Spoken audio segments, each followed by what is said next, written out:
Para quem não me conhece aqui, acho que tem muitos rostinhos novos aqui.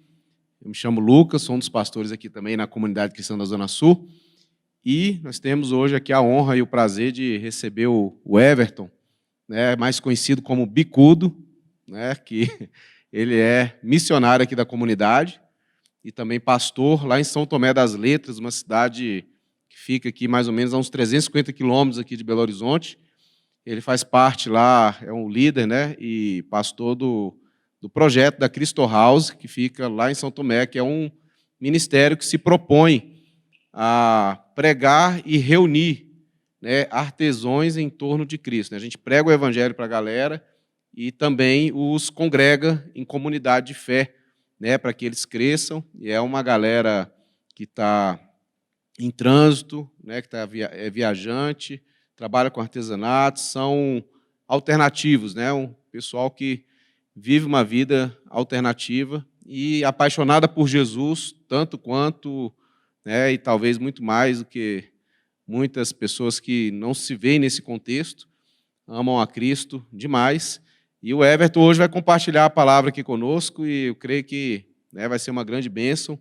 Abra seu coração, né, ouça a palavra. Culto de missões, quando você vê o vídeo aqui, o envelopinho verde ali, né, ou qualquer informação de missões que você vê, o rosto dele aqui, da família dele, a Rauana, a filha dele, está ali atrás também conosco.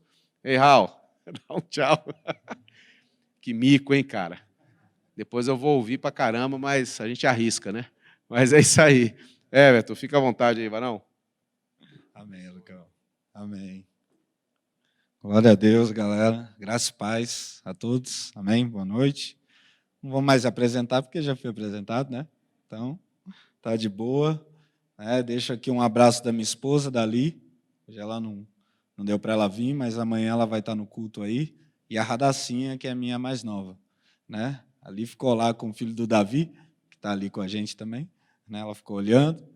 E tem o Rodolfão ali que está com a gente, junto, né? Faz parte dessa família, esse trabalho, né?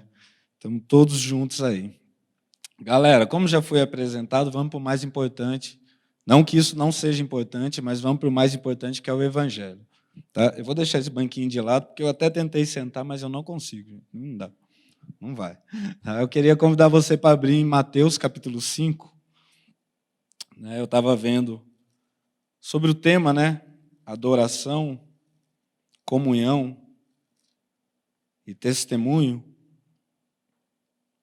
E eu já estava, na verdade, meditando nessa palavra, Mateus capítulo 5, e daí que eu vi lá a foto e vi o tema. Eu falei, não, gente,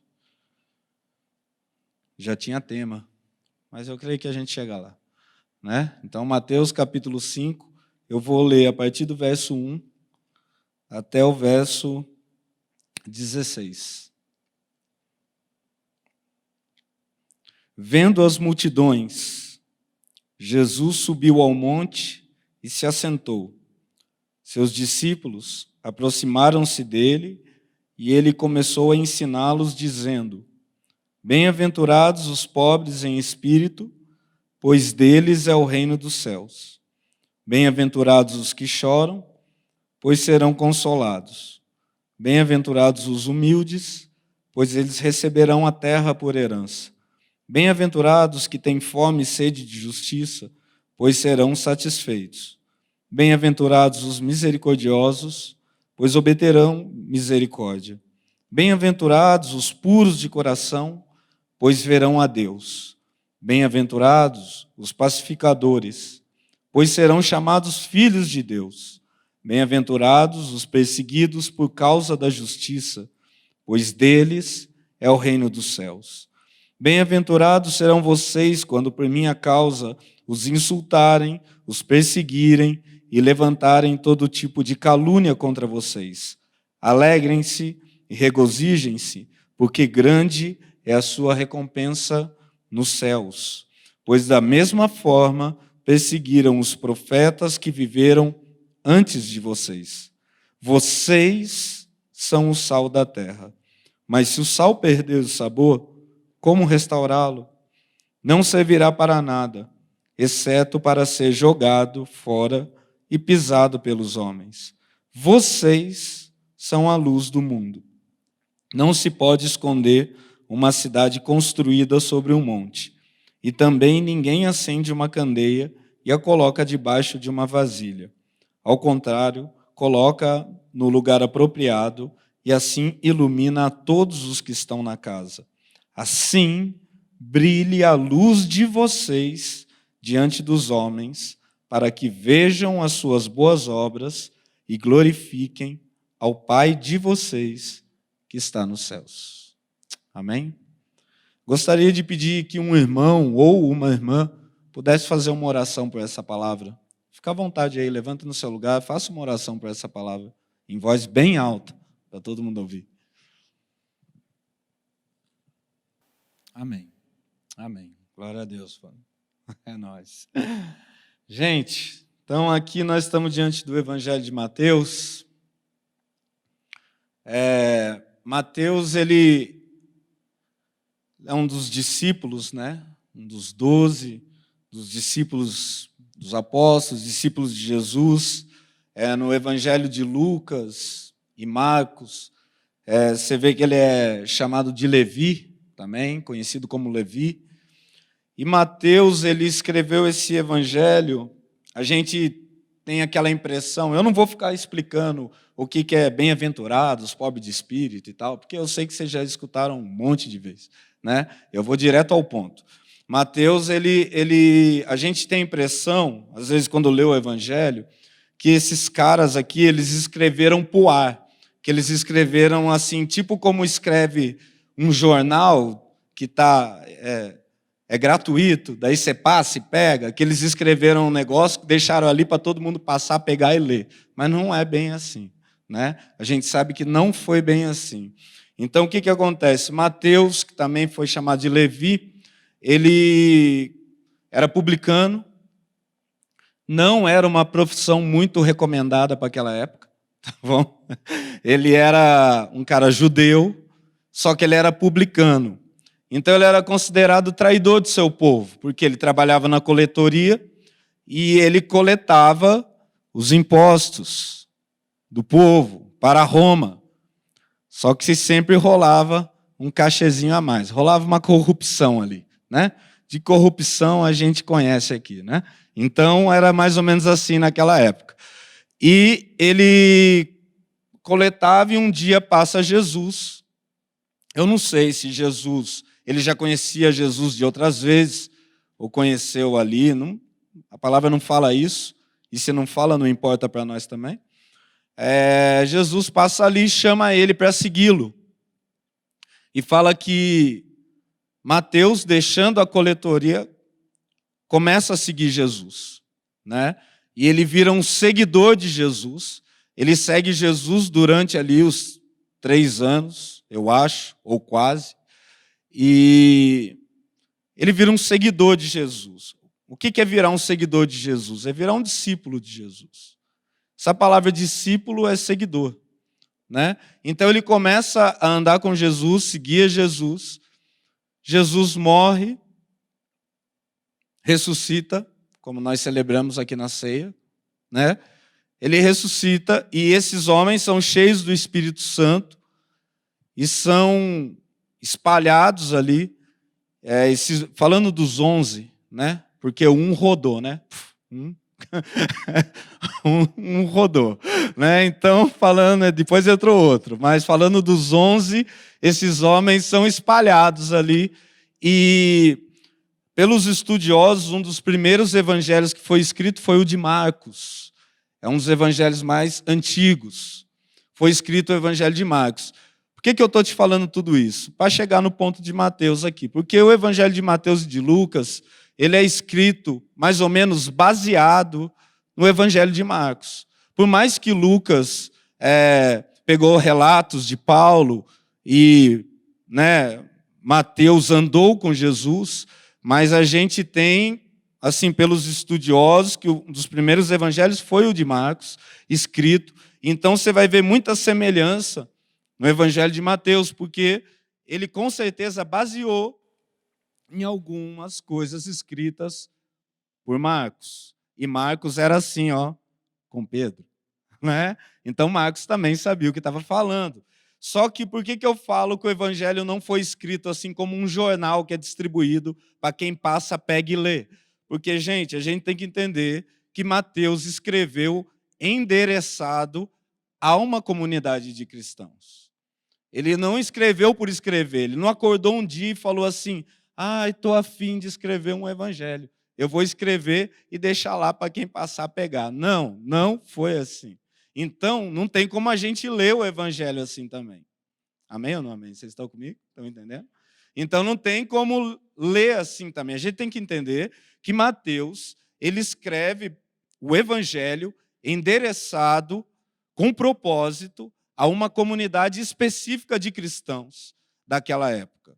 Então, quando você vê Mateus escrevendo essas palavras de Jesus, que todo mundo conhece aqui, as bem-aventuranças, você vai ver que Mateus, pela linguagem dele, está escrevendo a cristãos que são agora convertidos do judaísmo. Porque você vai ver que ele baseia muito profecias do Antigo Testamento, a linguagem que ele usa. Então ele pega, baseado no Evangelho de Marcos, mas ele tem uma linguagem específica. Os tantos de vezes que ele fala do cumprimento de profecias do Antigo Testamento em Jesus. Para que ele está fazendo isso? Porque ele está escrevendo para um povo específico de cristãos. Ele não está escrevendo o evangelho e jogando no ar, e quem pegar, pegou.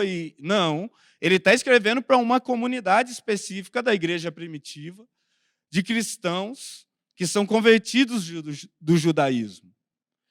E por que eu estou falando tudo isso, gente? Porque isso é muito doido, porque Mateus, escrevendo para esses judeus convertidos agora a Jesus, ele relata bem-aventuranças. E as bem-aventuranças é tipo, ele está falando assim, é a mesma coisa de falar abençoado. A gente tem o costume de falar mais que feliz ou feliz. Eu acho meio estranho essa palavra mais que feliz. Porque até ser feliz é difícil, imagina mais que feliz. Né? Então, é meio de se pensar. Né? Mas a palavra abençoado é o que Mateus relata aqui. Então, imagina você, naquela época, tenta voltar no tempo, você sendo um judeu que agora começa a depositar a sua fé em outro judeu que morreu como um criminoso numa cruz. Mas ele ressuscitou. Só que para a comunidade judaica, não, aquilo era caô, balela. Só que tinham judeus que converteram e começaram a seguir esse Jesus. Certo? E Mateus está escrevendo para essa galera que essa galera seria bem-aventurada se eles fossem pobres de espírito. Eles seriam abençoados, eles seriam felizes interiormente, não se eles fossem pessoas de espíritos orgulhosos, porque era assim que os judeus eram, porque eles eram o povo eleito de Deus. Então, eu conheço Deus, aqueles ali, não. Isso é um espírito orgulhoso, gente. E quando ele fala bem-aventurados são os pobres de espírito, ele está falando bem-aventurados são aqueles que espiritualmente são dependentes, são miseráveis, porque não tem nada se não tiver a Deus. Então ele começa a contrastar uma condição interior com uma condição exterior. Olha que louco. Bem-aventurado é os pobres de espírito, aqueles que têm... pode ver no mundão aí, a galera, né, no secular, a galera fala assim, aquele fulano é pobre de espírito. Mas eles falam isso tentando ofender a pessoa. Para nós é um elogio, gente. É ou não é? Então, quando os outros falam assim para você, você é pobre de espírito, você fala, amém, irmão. Porque Jesus falou que bem-aventurados são os pobres de espírito, porque deles é o reino. Então, você vai começar a ver palavras de Jesus que falam de uma condição interior que contrasta com a condição exterior do que está acontecendo. Ele começa a falar assim para aqueles caras, imagina, aqueles caras estavam sendo perseguidos pela religião da época. Eles eram uma minoria. Eles estavam saindo de um judaísmo para seguir agora o Messias, que os judeus rejeitaram naquela época. E Mateus escreve para essa galera falando: bem-aventurados vão ser vocês os que choram. Olha, é só elogio, né? Pobre de espírito chora. Bem-aventurados os humildes. Bem-aventurados que têm fome e sede. Então ele não está falando assim, abençoado é os que têm tudo o que quer de Deus. Não, ele está falando, bem-aventurado é aqueles que têm fome e sede, cara. Se você tem fome e sede, quer dizer que você não tem aquilo ainda. Você já pensou nisso? Porque se você já está com a barriga cheia, você não está com fome. Se você bebeu água, você não está com sede. Agora, se você tem fome e sede de justiça, é porque você anseia por isso. E justiça, aqui na Bíblia, fala do cumprimento e obediência da palavra de Deus. É a palavra de Deus sendo manifestada, isso que é justiça.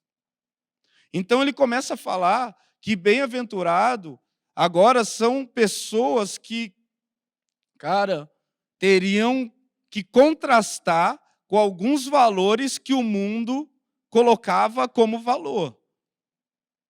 O mundo colocava certas coisas como valor, mas vocês serão bem-aventurados quando vocês começarem a chorar, quando vocês começarem a ter fome e sede de justiça, a ter fome e sede de anseio pelo cumprimento da palavra de Deus, pelo reino de Deus.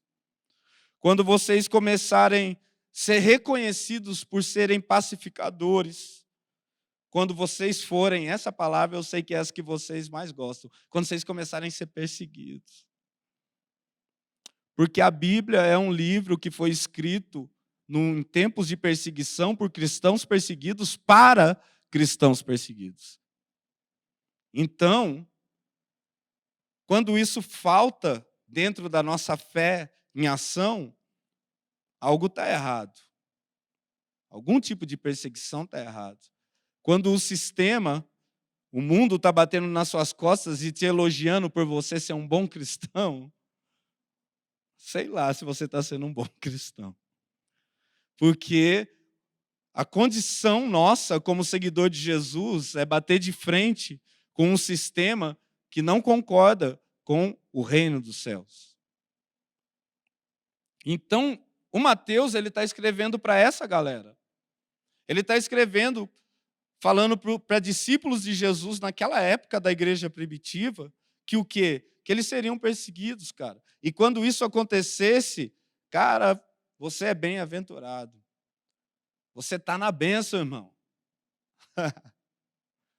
Ninguém fala amém, mas é verdade, gente. Quando isso começar a acontecer, você está na bênção. Então é isso que ele está falando ali. Olha, porque perseguiram os profetas que vieram antes de vocês. E o Mateus ele vai mais além. O Mateus ele fala assim: Jesus ensinou que quando vocês começarem a ter esse estilo de vida, de pobre de espírito, de perseguição, de humildade, de ansiar pela justiça de Deus, vocês vão começar a exteriorizar para o mundo. E isso vai ser impossível de não ver, porque ele fala assim: quando isso acontecer na vida de vocês, vocês vão ser sal da terra. Quando vocês tomarem essa posição, quando isso for real no interior de vocês, vocês vão ser luz do mundo. E aqui eu já vi várias pregações, eu não estou falando que isso é errado não, viu, gente? Mas eu já vi várias pregações e a galera ficar explicando o que é o sal, explicando o que é a luz. Mas aqui Jesus não quer explicar o que é sal, o que é luz. Ele só está falando que a gente seria. Porque qualquer criança sabe o que é sal. Se você for comer uma comida sem sal, você vai falar isso. Está faltando sal. Se a gente apagar a luz aqui, ó, o que a gente vai falar? Estamos no escuro. Por favor, acende a luz aí. Então, qualquer um sabe o que é sal e luz. Então, a gente ficar sabe, gastando ensino e pregação para explicar o que é sal e luz. Não, gente. Eu acho que é melhor a gente entender o que Jesus nos mandou ser, porque automaticamente nós nos tornaríamos sal e luz. Daí o que tudo isso tem a ver com o tema que foi colocado? Eu também fiquei pensando. Que é o seguinte, gente, a gente só vai conseguir ser sal e luz, aquele povo aqui, ó, só ia conseguir ser sal e luz na terra se eles adorassem de forma correta o único Deus. Não era por causa do ativismo. Ah, eu tenho que ser sal, então eu tenho que fazer isso. Eu tenho que ser luz, então eu tenho que fazer isso. Isso é ativismo. E para fazer o ativismo, você não precisa nem ser crente para ser uma pessoa ativista. Sim ou não? Então. Mas aqui nós não estamos falando de ativismo. Nós estamos falando de você adorar um Deus verdadeiro e, por fruto dessa adoração, você se tornar um tipo de pessoa, ou melhor, um tipo de comunidade que vai chamar a atenção de quem está à sua volta. Você, por adorar um Deus verdadeiro, você vai se tornar um tipo de comunidade que, se abrir em algum lugar, vai fazer a diferença. E se fechar, também vai fazer a diferença. E, infelizmente, nós vivemos tempos que igrejas abrem e fecham e não fazem diferença nenhuma para o bairro onde elas estão. Infelizmente. Por quê? Porque deve ter algum problema com o quê? Com as pessoas, com a adoração delas. Porque quando você adora o Deus verdadeiro, o Deus único, o Deus revelado em Cristo Jesus, isso vai produzir uma mudança interior em nós. Isso, quando eu adoro, quando Jesus se revela a mim, e eu sou alcançado pela salvação de Cristo, não tem como isso não produzir uma mudança dentro de mim. E se aqui meu irmão também passa a adorar este Deus revelado em Jesus Cristo, essa mesma mudança vai acontecer no interior dele. E essa mudança que acontece em mim, e acontece nele, e acontece na irmã, por Deus se revelar nela, vai nos levar a um ponto comum. Por quê? Porque eu fui alcançado por essa salvação, é igual a irmã aqui falou antes. Não é que a gente merecia. Deus veio ao nosso encontro. Esse livro aqui, ele fala de uma história que, do princípio ao fim, Deus vem ao nosso encontro, gente. Em nenhum momento a gente foi ao encontro dele. Se você olhar para você, você vai ver que em nenhum momento você foi ao encontro dele. E Deus sempre vindo ao seu encontro. Então esse Deus, ele se revela em Cristo Jesus em mim, se revela no meu irmão, se revela na minha irmã. Então essa salvação vai nos levar aonde? A um ponto comum. E esse ponto comum que essa salvação nos leva se chama comunhão. Por que temos comunhão? Porque fomos alcançados pela mesma salvação. Não é só porque a galera fala assim, porque o Espírito que habita em mim habita em você e habita em você. Não, é verdade, é lógico, é óbvio isso. Mas nós temos comunhão porque a salvação que nos alcançou é a mesma. É a salvação feita lá na cruz do Calvário. E esse tipo de salvação nos levou para o mesmo lugar. Não levou a gente para uma ideologia, não levou a gente para uma religião e muito menos para uma filosofia. Essa salvação nos levou para um lugar. E esse lugar é chamado Jesus Cristo, o corpo de Cristo, a igreja. Ali nós temos comunhão. Por isso que não tem como ter comunhão sem ser igreja, irmãos. Não, eu adoro Jesus, mas na minha casa eu... Não tem como. Não tem como. Para ter comunhão, você tem que ser igreja. E para você ser igreja, você tem que ser alcançado por essa salvação. Você pode ir até a igreja, que é aquele encontro de discípulos, sem ser alcançado pela salvação. Você já pensou nisso? Mas o que traz você para a comunhão do corpo de Cristo é a salvação. É a cruz, cara. É o sacrifício de Jesus. E esse sacrifício de Jesus nos levou para o mesmo lugar. Por isso que temos comunhão. E por nós termos comunhão, por sermos alcançados pela mesma salvação, não tem como o mundo olhar para nós e falar assim, pô, aquele povinho é esquisito, velho. Não tem como, velho. Porque ele fala aqui que você não acende uma candeia e põe embaixo da cama. Você não pega uma cidade iluminada em cima de um monte e esconde ela. Não tem como. Então, não tem como nós sermos salvos pela mesma salvação, temos comunhão como corpo de Cristo e o povo lá fora não vê isso. Se não estão vendo, é porque não tem comunhão. E se não tem comunhão, é porque está tendo problema na adoração. Daí você pode falar, poxa, mas tem tanta igreja por aí, que por que então eles não manifestam? O problema está na adoração, galera. Deixa eu te explicar isso rapidinho. Adoração, ela é voltada a Deus. Mas como eu adoro a Deus, a resposta dessa adoração não tem como não ser a comunhão como meu irmão. Você entendeu? Por isso que a adoração está muito além do cantar. Está muito além do só fazer música ou qualquer ritual que você vá fazer. A adoração é uma entrega da sua vida a Deus. É você se prostrar e reconhecer Jesus como o único Deus. E isso vai produzir algo em mim que me leva a ter comunhão com vocês, com meus irmãos. E não tem como a gente ter comunhão e isso não ser visível, gente. Não ser visível. Então, se isso não está sendo visível, é porque o problema está na adoração. Como assim o problema está na adoração? É porque tem gente que está adorando o próprio ego. Tem gente que está adorando o próprio eu. Tem gente que está adorando, desculpa falar, mas o próprio ministério, cara. E se você adora aquilo que é feito por mãos de homens, isso não gera comunhão.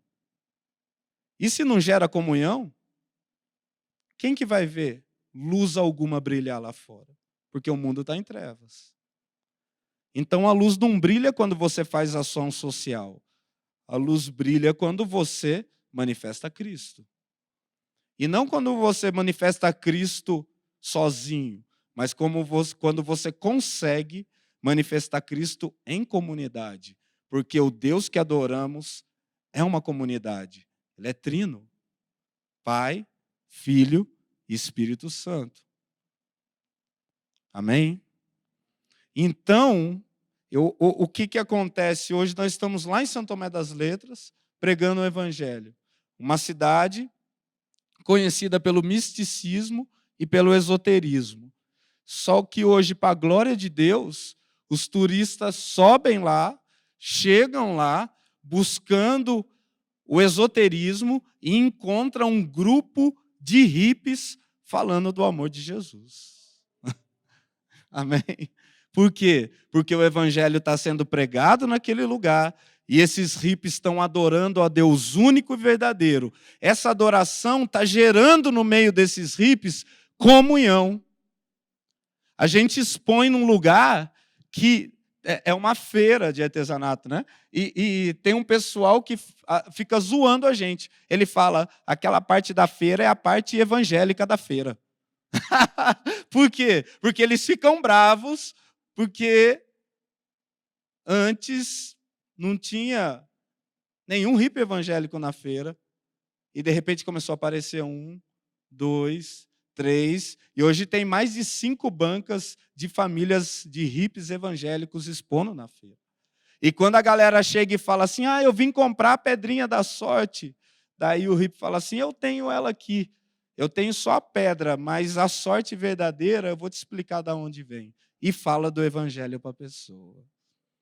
Sabe por que isso acontece? Porque existe um grupo de hippies lá que aprenderam e foram revelado a eles o Deus único e verdadeiro, gente. E para a gente continuar sendo luz e sal no meio desse mundo de trevas, vai ser através da nossa comunhão. E a nossa comunhão só vai ser real quando nós adorarmos verdadeiramente ao nosso Deus, de todo o coração, de toda a alma, de toda a força e de todo o entendimento. Porque fazer ritual e coisas juntos, para Jesus não serve. Jesus falou lá em Mateus, capítulo 15, se você quiser ir lá, ele fala no verso 8, este povo me honra com os lábios, mas o seu coração está longe de mim. Em vão me adoram, seus ensinamentos não passam de regras ensinadas por homens. Aqui Jesus está recitando Isaías, o profeta Isaías. E para quem que ele está falando isso? Para um grupo de religiosos que eram os judeus que achavam que eram os donos de Deus. Então aqueles caras ficavam muito furiosos com Jesus, né?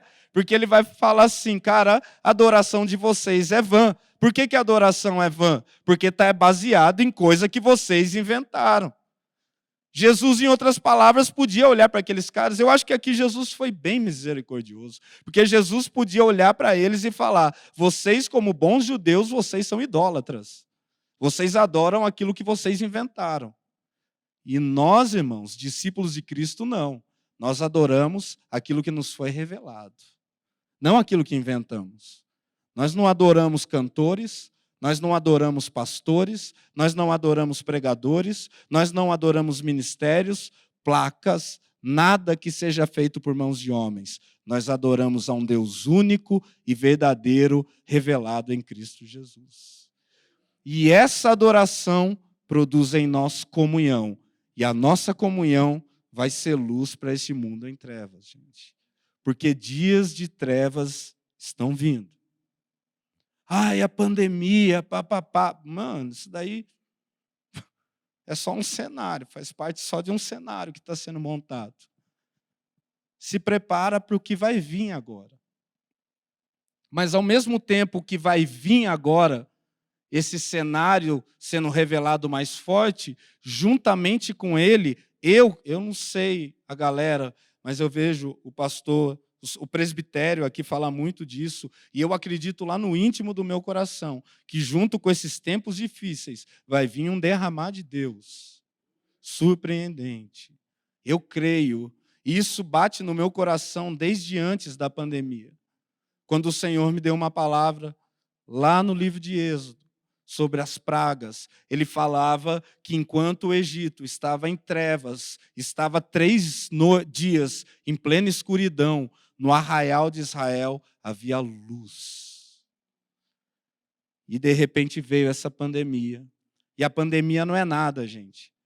O pós-pandemia que vai ser um escancarado cenário que já está sendo montado.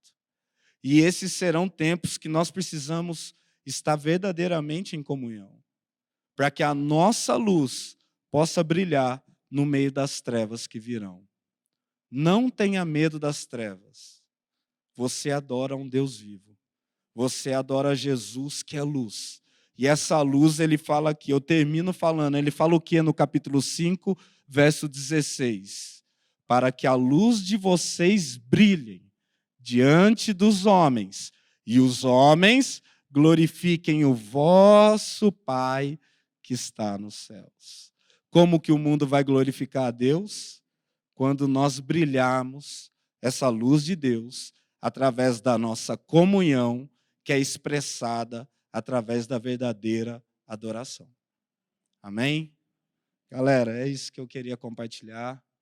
Queria ser aqui. Se eu falar mais, eu vou falar mais. Entendeu? Eu gosto de falar, mas é a palavra que o Senhor tem colocado no meu coração. Eu não quero acrescentar mais nada a ela, então eu só queria orar com a igreja aqui e deixar esta palavra. Amém? Vamos orar junto?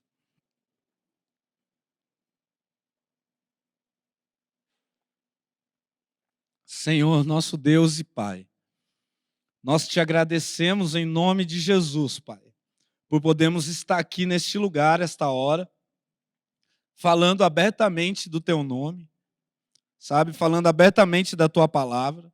Nós sabemos que tem irmãos neste momento que estão se escondendo para poderem se reunir e falar da Tua palavra. Mas nós estamos aqui, Senhor, com essa liberdade que temos de falar da Tua palavra. Então nós te pedimos, Senhor, direciona o nosso coração a Ti. Porque no nosso dia a dia o nosso coração é direcionado a tantas coisas que muitas vezes perdemos o caminho, que é o Senhor Jesus. E eu peço que o Senhor hoje, Espírito Santo, possa vir aqui como igreja e nos redirecionar à única e verdadeira adoração, que é a nossa entrega total a Ti. Que é essa nossa obediência à Tua palavra. E que isso possa gerar comunhão em nós, como igreja, como corpo de Cristo, para que nós possamos refletir, Senhor, a luz do Senhor aqui nessa terra, que anda em tão grandes trevas, Senhor. Mas que a luz do Senhor resplandeça em nós, através de nossas obras, que é crer que o Senhor é aquele que foi enviado por Deus Pai, Jesus, e confessar que o Senhor é o único Deus, e que nós possamos nos tornar a imagem e semelhança do Senhor, Jesus, nessa terra, que tem ensinado princípios tão diferentes da Tua palavra, mas nós queremos ser fiéis ao Senhor. E através dessa fidelidade e da nossa adoração a Ti, nós queremos revelar o Senhor àqueles que não Te conhecem, para que eles vejam a Tua luz e glorifiquem o Senhor que está no céu, Pai. Nós oramos que o Senhor nos use. Eis-nos aqui como igreja para levar o Teu evangelho àqueles que estão em trevas e àqueles que estão perdidos, Senhor. Sem fazer acepção, sem medo, mas obedecendo aquilo que o Senhor nos deixou em Mateus 28. Ide, e indo, pregai o evangelho por onde vocês passarem. Pai, muito obrigado por este momento. Eu te agradeço por poder ser igreja, estar com a Tua igreja e a Tua presença aqui no meio de nós. Obrigado, Senhor. Em nome de Jesus. Amém. Amém, galera. Deus abençoe.